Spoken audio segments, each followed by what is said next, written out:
안녕하십니까. 2021년 10월 20일 최병무 이펙트 시작하겠습니다. 대장동 의혹과 관련한 이재명 경기도지사의 관여, 잘 아시다시피 당시 성남시장이었고요. 성남시에서 추진한 일이었기 때문에 피해갈 수 없을 것 같은데 계속해서 요리조리 발뺌을 하고 있습니다.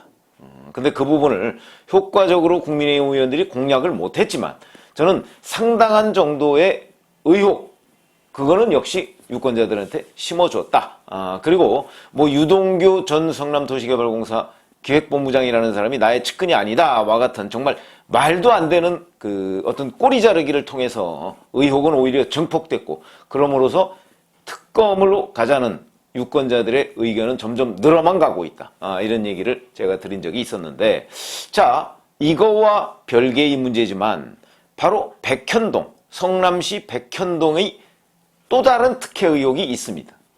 이것도 바로 아파트 부지와 관련된 건데, 이게 이제 조선일보에 보도가 됐는데 뭐가 이렇게 복잡하게 보도가 돼서 제가 그거를 간단하게 이게 뭐가 의혹이다 하는 거를 요약해서 말씀을 드리겠습니다. 우선 이 자리는 한국식품연구원이라는 곳의 부지입니다. 근데 이게 11만 2,860제곱미터, 그러니까 한 3만 4천 평 정도 되는데요. 이 부지가 녹지입니다, 녹지. 녹지에는 원래 그런 관공서 같은 데 들어갈 수 있지 않습니까? 그러다 보니까 식품연구원이 이 부지를 팔려고 하는데 팔릴 리가 있나요? 왜냐면 녹지에다가는 제대로 공공기관이 들어가지 않으면 민간인이 그걸 개발할 수가 없습니다. 그러니까 당연히 녹지로서는 안 팔리겠죠. 그러다 보니까 2011년 8월부터 이 부지를 식품연구원이 계속 매각하려고 했는데 매각이 안 됩니다. 녹지라서. 그러니까 무려 공고를 했을 때 8차례나 유찰이 됩니다. 이게 정상입니다. 왜냐하면 녹지 지역은 개발이 안 되니까. 거기를 다른 공공기관이 사서 들어간다면 모르지만 그렇지 않으면 개발이 안 되기 때문에 계속해서 유찰이 된 거예요. 사려는 사람이 없다, 이런 얘기죠. 그렇게 됐는데 이게 이제 2011년 8월이라고 그랬죠. 근데 한 2년쯤 뒤에 2013년에 대략 추정이 그렇게 됩니다. 시행업체가 이제 이걸 눈독을 들입니다. 저거 사가지고 거기다 아파트 지어서 팔면 대박 나겠다, 이런 거 아니겠습니까? 그게 대장동 여기라고 비슷한 거죠. 이게 이제 민간 개발업자가 아시아 디벨로퍼라는 이 민간 개발업자가 한국식품연구원 부지를 사가지고요. 이걸 이제 어떻게 개발을 하려고 하니까 그 개발이 될 리가 있겠습니까? 아까 말씀드렸죠. 자연 녹지이기 때문에. 그럼 이걸 개발을 하려면 용도 변경을 해야 되지 않습니까? 그러니까 용도 변경을 성남시를 상대로 로비를 엄청나게 했겠죠. 했는데 안 된 겁니다.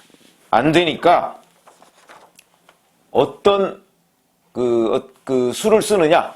결국은 이재명 당시 성남시장의 측근이라고 하는 사람을 영입을 합니다. 김인섭이라고 하는 사람인데, 이 김인섭이라고 하는 사람은 2006년에 성남시장 선거 때 이재명 후보의 선대본부장을 했다고 합니다. 그러니까 이재명 후보와 상당히 가까운 사람입니다. 이 사람을 영입을 합니다. 그러니까 2013년쯤에 이제 식품연구원 부지를 사서 한 2년 해보다가 로비하고 어쩌고 했겠지요. 그건 이제 추정입니다만은 그렇게 하다가 도저히 안 되니까 2015년 1월 달에 이 이재명 시장의 측근이라는 사람을, 김인섭 씨를 영입을 합니다. 이렇게 되니까 이게 이때부터 급진전이 됩니다. 그렇죠? 이 급진전이, 왜 자연 녹지를 사가지고 그걸 아파트로 분양해 먹으려고 지금 하는 건데, 이게 이재명 시장의 측근을 영입하니까 그때부터 급진전이 됩니다.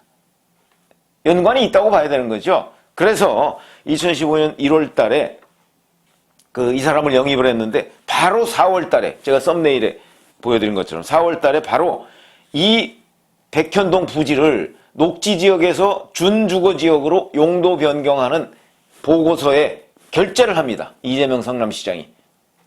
3개월 만에 이 김인섭 씨가 이 아시아 디벨로퍼라는 시행업체에 영입된 지 3개월 만에 바로 이 일이 이루어집니다. 이게 핵심 내용입니다. 용도 변경을 해야 개발이 될 거 아니겠습니까? 근데 용도 변경을 해줬다는 겁니다. 근데 용도 변경을 해주는 조건이 있었습니다. 이 조건은 바로 R&D 센터, 이걸 만들고 그다음에 공동임대주택 100%. 이게 조건입니다. 임대주택 100%가 조건입니다. 그렇죠? 그럼 이렇게 되면 돈이 많이 남을 것 같지 않죠? 그렇죠? R&D 센터를 만들고 임대주택 100%로 하면 임대주택 그거 분양해가지고 뭐 얼마나 돈을 벌겠습니까? 여기에 그치지 않은 거죠. 그러니까 이게 처음부터 단계적인 계획이 있었던 것 아니냐. 이런 의심을 하게 되는 대목입니다. 자, 이렇게 돼서 이 4월 달에 도시주택국의 그 용도 변경하는 그 보고서에 이재명 시장이 당시에 결재를 했고, 여기에는 그 보면 최측근이라는 정진상 당시 정책비서관, 이 사람도 서명이 돼 있습니다. 협조전이라 가지고 다 서명이 돼 있습니다.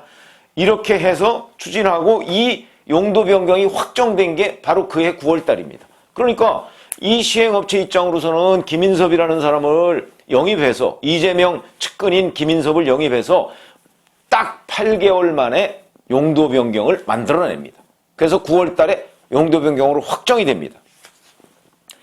무슨 얘기냐면, 근데 이게 이제 엄청난 특혜죠. 왜 엄청난 특혜냐면, 녹지 지역에는 아무것도 할 수가 없는데, 준주거 지역이라고 하면요, 일반 주거 지역보다 일반 1종, 2종, 3종 주거 지역이 있지 않습니까? 이런 데보다 건물을 더 높이 지을 수 있습니다. 아파트를 지을 수 있다는 얘기죠. 한마디로 얘기하면. 그러니까 무려 한 몇 단계 정도를 뛰어서 용도 변경을 해준 겁니다. 이거부터가 좀 수상한 대목입니다. 그렇죠? 이렇게 그냥 예를 들어서 준주거 지역을 일반 주거용지 뭐 예를 들어서 1, 2, 3급 뭐 이런 식으로 해줬다면 높이 못 지니까 돈이 많이 안 남겠죠. 근데 이걸 높이 지을 수 있는 준주거 지역으로 이렇게 용도 변경해 주는 경우 일반 지방자치단체나 이런 데서 굉장히 어려운 일이고 사례를 찾아보기 힘든 일입니다. 이런 것들은 늘 특혜 의혹이 따를 수밖에 없는 거죠. 그런데 이재명 시장의 측근이라고 하는 사람이 영입되고 나서 딱 8개월 만에 용도 변경이 이렇게 한꺼번에 4단계를 뛰어넘어서 용도 변경이 되는 바람에 아파트를 지을 수 있는 그 여건을 확보를 한 거죠. 근데 아파트는 못 짓습니다. 왜냐하면 임대주택 100%로 했지 않습니까? 자, 그런데 그 다음에 이게 이제 또 정말 어떤 일이 있었는지 묘수가 나옵니다. 이 일을 진행하는 과정에서 이 백현동 사업이 당초에 임대주택 100% 이것이 슬금슬금 바뀌어서 결국은 그 다음에 2016년이죠. 2016년 12월 달에 보면 이게 임대주택 10% 이렇게 줄어들고요. 일반 분양으로 바뀌어버립니다. 여기에 또 한 번 로비가 있었을 것이다. 왜냐하면 이렇게 되면 대박이 나거든요. 일반 분양으로 하니까 또 한 번의 로비가 있었을 것이다. 이렇게 충분히 우리가 짐작할 수 있는 대목입니다. 그렇죠? 이렇게 되는 바람에 이 아시아 디벨로퍼 등 이 시행업자들이요, 거기다가 1200가구의 일반 아파트 단지를 조성했고, 그래서 매출이 1조 264억, 분양 수익만 3천억 원. 이렇게 한 겁니다. 자, 그러면, 그리고 임대주택 물량은 원래 100% 임대주택인데 10%. 어마어마하게 조건, 처음에 용도 변경 해줄 때의 조건에서 완전히 달라진 조건으로 아파트 분양해서 자기네들이 3천억을 거기서 가지고 끝난 일입니다. 그리고 R&D 센터 짓는다고 한 거, 그거는 이 R&D 센터를 짓지 않고 대신 그냥 땅으로 받았다고 합니다. 성남시가. 땅으로 받았으면 우리 이런 거 생각하시면 됩니다. 거기 한 32,000평 정도의 아파트 지으면요, 그 지역에 녹지 지역을 개발해서 아파트 짓잖아요. 그러면 그 주변에 땅값이 오르게 돼 있습니다. 그렇죠? 그런데 R&D 센터 짓겠다, 뭐 임대주택 100% 이렇게 해놓고서 용도 변경을 받아서 그 주변에 땅을 사면요, 땅을 또 조금 더 사면 그렇게 되면 이거는 덩달아서 땅값이 오르게 되는 것이고, 근데 여하튼 그렇게 해서 R&D 센터 짓지도 않고 땅으로 대신 성남시한테 그건 퉁치고, 그리고 자기네들은 여기서 3천억 원의 분양 수익을 올렸다.